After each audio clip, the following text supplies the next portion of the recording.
What's going on? CG Infinite here with the new hardcore mode for Apex coming around the corner. I was thinking, what would actually be some good team comps to make? And I think I may have found at least 3 that would be annoying to play against. It's going to be a combination of Revenant, Mad Maggie, and Ash. How this would work is you have Revenant who can silence enemies. And the main fact is, you're not going to have Evo shields, and you can't shield swap either. Getting hit by these does 20 at minimum if you get hit by both of them, as well as still disabling abilities. You can also pop the Death Totem, then by having Ash, you either have the choice to snare down opponents, but also, once the Death Totem is popped, say in this area, grab and ult to a higher elevation. They'll either be silenced or snared, easily picked off. And the reason for Mad Maggie is simply you can still take the Death Totem, but before traveling through the Ash portal to a higher elevation to start attacking the other side to hit a secondary angle. Mad Maggie's tagged, you have one angle being attacked, you get to a higher elevation above the opponents, as well as between Mad Maggie's ult and Ash's tag, if it hasn't been used yet, can slow down people. If they're hit by Mad Maggie, they're slowed. They might get a small speed boost, but they'll still be disoriented to try to shoot back. If they're locked down by Ash, you're more than likely going to be free to gun them down before they get too far away. And by this, the primary idea of the whole thing is to constantly be going after squads. This squad is literally just for pushing squads left and right. You can't shield swap, so once a squad has been pushed, it's key to heal before you loot, unless you don't have the means to heal yourself. Heal, loot, so if you're caught, you're already healed up. Not being able to shield swap and not having anyone on the squad to passively heal health is a bit of a hindrance, but that's what makes it hardcore. Team 2 is more of a passive fighting style, which once again, shields don't evo and you can't shield swap. So this is already a deadly combo because it's Caustic, Crypto, and Fuse. So how this is going to work, you can't shield swap. This is the biggest part of the entire thing. Usually with Caustic Gas, you're going to take direct health damage. Usually it's fine. If you start getting shot, maybe you can shield swap, you can run off, heal up. But the problem being is if Caustic is set up and you're fighting him, say run over here, you're trying to fight the Caustic here. Now, either you're going to be caught by his ult, if he has the ult throw down, or you're going to run into more of his gas traps somewhere in the nearby area trying to get away. On top of this, Crypto can EMP them. The EMP automatically breaks shields on top of the health damage that Caustic is currently doing. So you're looking at potentially taking someone from 150 health and shield down to 70 or less, which is an easy knock in and of itself. The other thing is, this is where Fuse actually starts to come in at. His ult, the Ring of Fire, which everyone knows doesn't do any real damage, can still entrap people in Caustic's gas, or entrap someone who was just hit by Crypto's EMP. With this, there would actually only be 9 legends in the whole roster who could get away quick enough out of the Ring of Fire or out of Caustic's gas, being Pathfinder, using his tack to swing away, or his ult if it's hopefully already been deployed instead of trying to shoot his ult while still standing in the gas. Wraith can use her tack to just phase out and run away.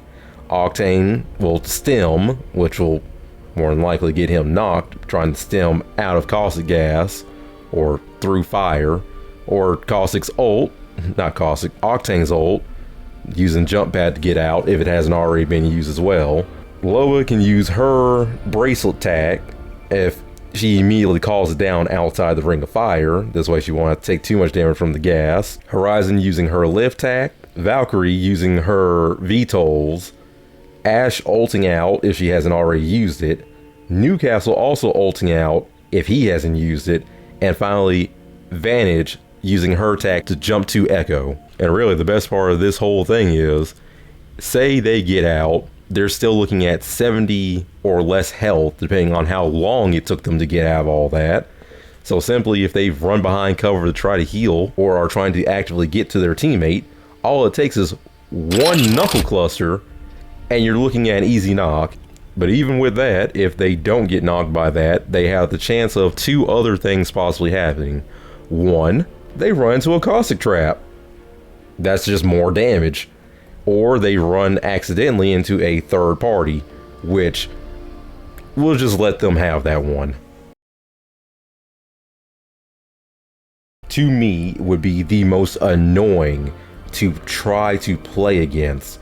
All because if they set up correctly, you will have the hardest time trying to fight them if you are not well prepared enough, if you don't have enough heals, if you don't have enough ammo.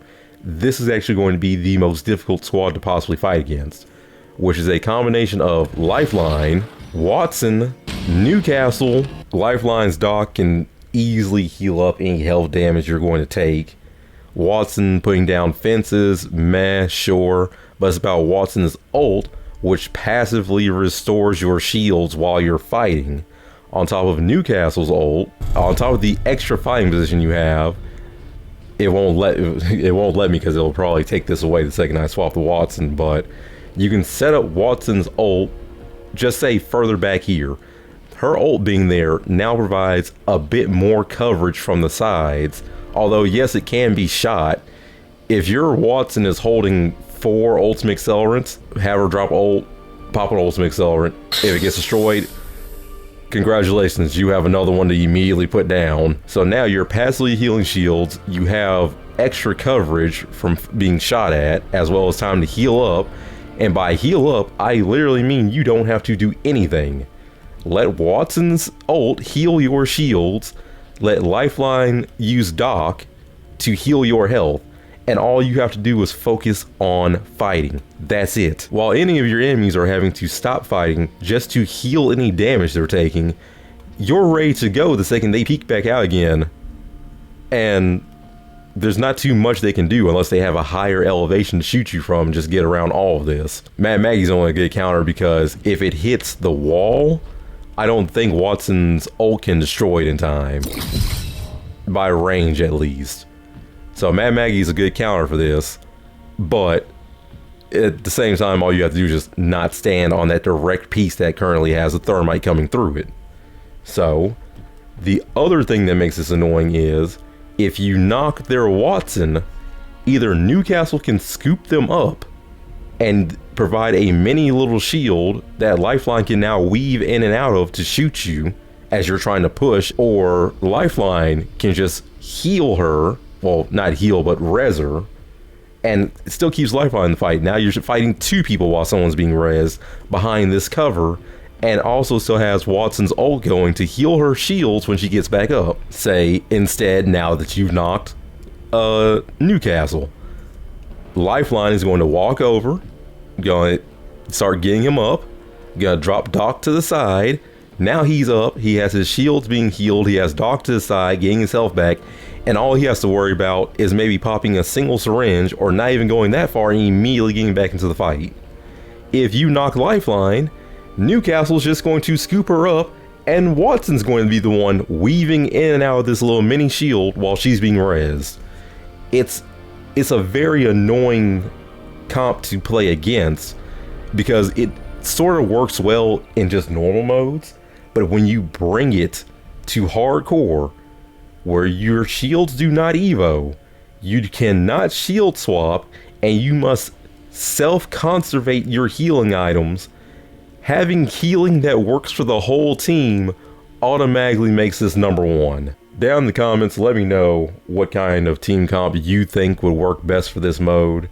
These were the main 3 that I could come up with for myself, just thinking about it. You're very limited on certain things.